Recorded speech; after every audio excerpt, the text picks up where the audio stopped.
तो बात सबसे पहले राजस्थान की खबरों की करते हैं। राजस्थान के राज्यपाल कलराज मिश्र ने गहलोत सरकार के विधानसभा सत्र बुलाने के प्रस्ताव को स्वीकार कर लिया है। गहलोत सरकार ने राज्यपाल से 14 अगस्त से विधानसभा सत्र बुलाने की मांग की थी। इससे पहले सत्र बुलाने को लेकर गहलोत कैबिनेट की बैठक हुई थी, जिसमें 14 अगस्त से विधानसभा सत्र बुलाने के लिए प्रस्ताव पास किया गया। प्रस्ताव को राज्यपाल के पास भेजा गया था, जो उन्होंने स्वीकार कर लिया है। राजभवन की ओर से जारी बयान में कहा गया है, राज्यपाल कलराज मिश्र कह रहे हैं कि राजस्थान विधानसभा के सत्र को 14 अगस्त से आरंभ करने के प्रस्ताव को स्वीकृति दे दी गई है। राज्यपाल ने राजस्थान विधानसभा के सत्र के दौरान कोविड-19 से बचाव के लिए जरूरी प्रबंध किए जाने के निर्देश मौखिक रूप से दिए हैं। रामस्वरूप हमारे संवाददाता इस खबर पर ज्यादा जानकारी के साथ जुड़ गए हैं। रामस्वरूप, 14 अगस्त से विधानसभा का सत्र बुलाने के लिए परमिशन दे दी गई है राज्यपाल कलराज मिश्र की तरफ से। आपसे जानना चाहेंगे, क्या जो संशोधित प्रस्ताव था कैबिनेट का, उसमें 14 अगस्त ही तारीख दी गई थी या उससे पहले विशेष सत्र के लिए कहा गया था?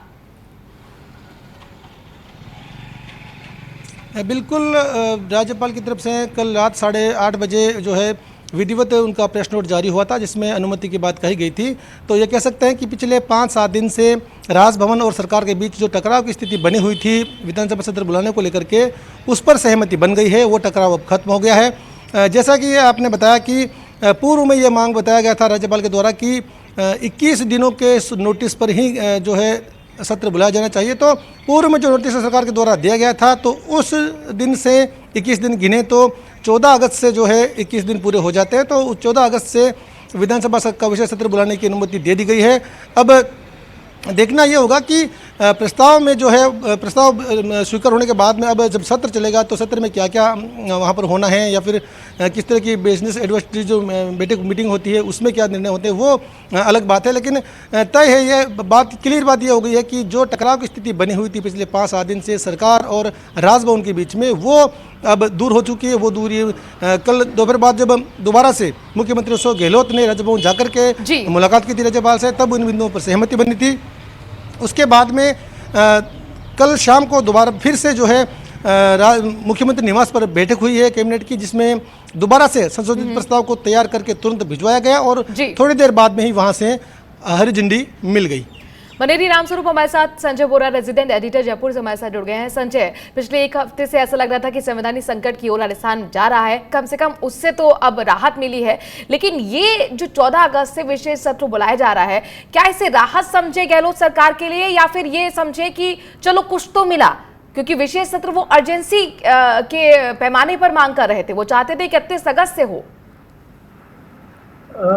मनो, देखिए, संवैधानिक संकट तात्कालिक रूप से तो दूर हुआ है, क्योंकि राज्यपाल ने विधानसभा सत्र बुलाने की अनुमति दे दी। लेकिन मेरा मानना ये है कि एक बहुत गलत परंपरा पड़ी है कि आखिरकार राज्यपाल की बात को सरकार को मानना पड़ा, क्योंकि सरकार को दिख गया कि उसके पास कोई चारा नहीं है। तो इसलिए जो गवर्नर 21 दिन का नोटिस चाहते थे वो उन्होंने किया। अब देखिए, 25 जुलाई से आप मान लें या कल 29 जुलाई से मान लें, तो 14 अगस्त या 18 अगस्त की 4 दिन में फर्क नहीं पड़ता है। मूल बात यह है कि गवर्नर जो अड़े हुए थे कि 21 दिन का नोटिस दिया जाए, वो सरकार को मानना पड़ा। और ये एक बहुत गलत परंपरा है। तरह तरह के बहाने बना करके जो गवर्नर हैं वो टालते रहे, और अभी कुछ नहीं हुआ है। जब फ्लोर टेस्ट होगा और उसमें अगर कुछ हम देखते हैं कि बहुत ही क्लोज कुछ रहता है, तो गवर्नर का रोल फिर से इम्पोर्टेंट हो जाएगा। और ये जो तनातनी हमने देखी है, ये फिर से हमें देखने को मिलेगी। लेकिन कुल मिलाकर के मैं कह सकता हूँ कि देश में जो संवैधानिक प्रावधान है उनका वायोलेशन हुआ है, और ये आगे के लिए बहुत गलत परंपरा डल गई है। कल को कोई भी गवर्नर कहेगा कि मेरा डिस्क्रिप्शन है कि मैं कब सत्र बुलाऊं या ना बुलाऊं। जी, लेकिन संजय, सबके बीच में चूंकि अभी अच्छा खासा वक्त है और मोटा मोटा कहें तो कम से कम 15-16 दिन बचे हैं, क्या उम्मीद कर सकते हैं सुप्रीम कोर्ट से कोई बड़ी खबर इस मुद्दे पर आ सकती है, जो लीगल बैटल वहां पर चल रहा है, और उसका असर कहीं ना कहीं फ्लोर टेस्ट पर हो? आप बिल्कुल सही कह रही हैं, सुप्रीम कोर्ट का भी इसमें बहुत बड़ा असर रहेगा। हमने आज ही एक खबर है कि कल सीपी जोशी जो स्पीकर हैं, उन्होंने 19 विधायकों वाला जो अपना नोटिस था, उस पर हाईकोर्ट के डिसीजन के खिलाफ फिर से याचिका दायर की है। अब ये देखना होगा कि वो आज सुनवाई में आती है या नहीं आती है। इस बीच जो हाईकोर्ट है उसमें 2 याचिकाएं बीएसपी और बीजेपी की तरफ से लगी हैं, जो 6 बीएसपी विधायकों के मर्जर वाला मामला है। तो कोर्ट का फैसला बहुत कुछ तय करेगा। अब सरकार के सामने, कांग्रेस के सामने सबसे बड़ी चुनौती यह है कि वो विधानसभा सत्र शुरू होने तक अपने इन विधायकों को किस तरीके से वहां होटल में रख पाती है बांध करके, क्योंकि बहुत अरसा हो गया है। और अब ये जब व्हिप इश्यू होगा तब देखना है कि जो 19 विधायक है उनका क्या रुख रहेगा। जाहिर तौर पर एकजुट करना अब कांग्रेस के लिए बड़ी चुनौती यहां पर दिखता हुआ नजर आ रहा है। 14 अगस्त तक फेयरमाउंट होटल में ही रहेंगे कांग्रेस के तमाम विधायक हैं। हालांकि आगे क्या रणनीति रहती है कांग्रेस की, बहुत महत्वपूर्ण होगा देखना। संजय जी हमारे साथ बने रहिए। इस बीच अपने दर्शकों को बता दें कि राजस्थान में लगातार बदल रहे सियासी समीकरण के बीच आज कांग्रेस विधायक दल की बैठक भी होगी। मुख्यमंत्री गहलोत के नेतृत्व में फेयरमाउंट में ये बैठक होगी। माना जा रहा है कि इस बैठक में सत्र को लेकर चर्चा की जाएगी। रामस्वरूप लगातार हमारे साथ जुड़े हुए हैं, राजस्थान से आ रही खबरों पर हमें अपडेट दे रहे हैं। रामस्वरूप, ये जो विधायक दल की बैठक है कितने बजे होनी है और क्या माने इसके जरिए एक बार फिर ये कोशिश होगी कि कितने विधायक एकजुट हैं, एजेंडा भी कम से कम क्लियर हो पाएगा सत्र का?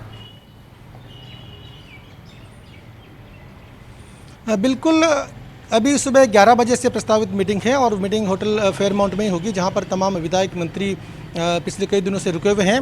आज की बैठक में भी यही तय होगा कि आगे के दिनों में रणनीति क्या बनानी है, उस पर ही पूरी तरह से चर्चा होगी।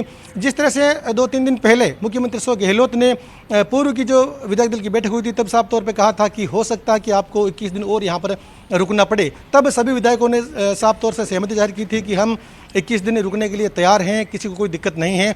दूसरी बड़ी बात मैं ये बता दूं कि भले ही होटल फेयरमाउंट में तमाम विधायक और मंत्रियों की बाड़ेबंदी है, लेकिन इसके बावजूद भी मंत्रियों को हम देखते हैं कि अमूमन लगभग सभी मंत्री बीच बीच में सचिवालय पहुंचते हैं, अपना कामकाज निपटाते हैं, बाकायदा काम करते हैं। ये भी इसमें रोक टोक वाली बात नहीं है। एक तो ये होती है कि बाड़ाबंदी जो है बिल्कुल सख्त होती है, वो सख्त बाड़ाबंदी देखने को नहीं मिलती है।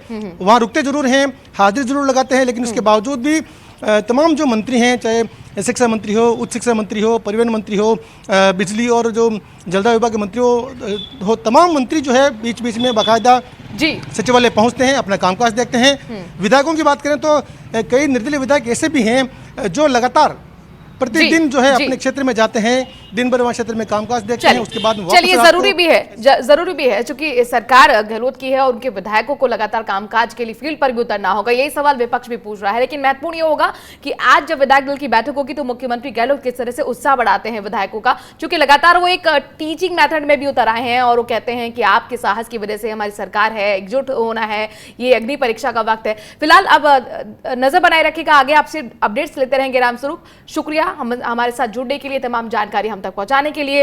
राजस्थान में सियासी संकट के बीच एक बार फिर से विधानसभा के स्पीकर सीपी जोशी ने सुप्रीम कोर्ट का रुख कर लिया है। जोशी ने 24 जुलाई को आई राजस्थान हाईकोर्ट के पायलट खेमे की अर्जी पर फैसले के खिलाफ सुप्रीम कोर्ट में नई याचिका दायर की है। सचिन पायलट सहित कांग्रेस के 19 बागी विधायकों की रिट याचिका पर राजस्थान हाईकोर्ट ने 24 जुलाई को विधानसभा स्पीकर के नोटिस पर स्टे लगा दिया था।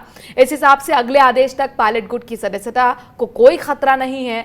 इसके बाद विधानसभा के स्पीकर सीपी जोशी ने हाईकोर्ट के फैसले को चुनौती देते हुए सुप्रीम कोर्ट का रुख किया था। हालांकि बाद में उन्होंने अपनी अर्जी वापस ले ली थी। जोशी ने शिकायत की थी कि हाईकोर्ट का आदेश उनके अधिकार क्षेत्र में नहीं आता है। और गोपाल हमारे संवाददाता इस खबर पर ज्यादा जानकारी के साथ जुड़ गए हैं। गोपाल, स्पीकर की याचिका पर सुनवाई की तारीख क्या सुप्रीम कोर्ट ने तय कर ली है?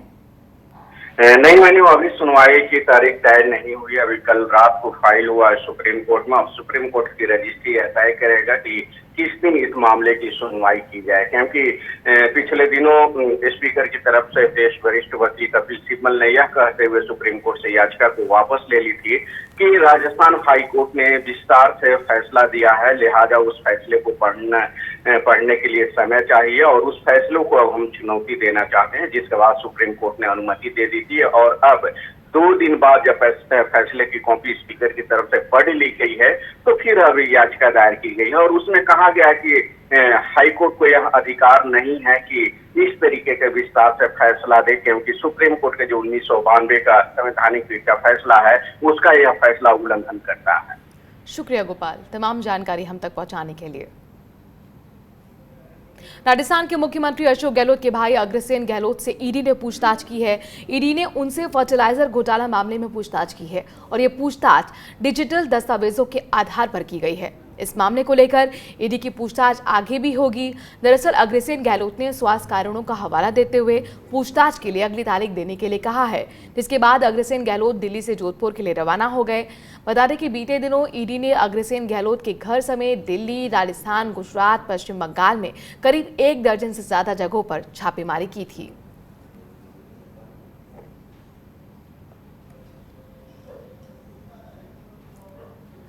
संजय बोरा हमारे साथ जुड़े हुए हैं, रेजिडेंट एडिटर जयपुर से। संजय, आपसे जानना चाहेंगे कितने घंटे पूछताछ चली है और किस तरह के सवाल जवाब हुए?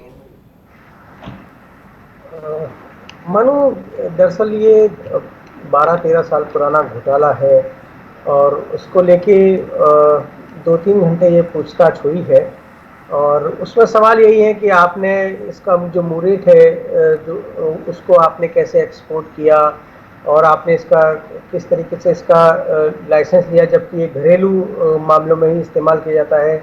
और जो इसमें ड्यूटी जो लिया जाता है, ड्यूटी ड्रॉबैक जो लिया जाता है, उसके बारे में पूछताछ हुई है। जी, आगे क्या उम्मीद करें कि मुश्किलें यहाँ पर क्या अग्रसेन गहलोत के लिए बढ़ती हुई नजर आ रही हैं? जिस तरह से हमने देखा कि ईडी और आईटी की जो पूछताछ है वो अशोक गहलोत के करीबियों पर काफी हद तक अब शुरू हो चुकी है।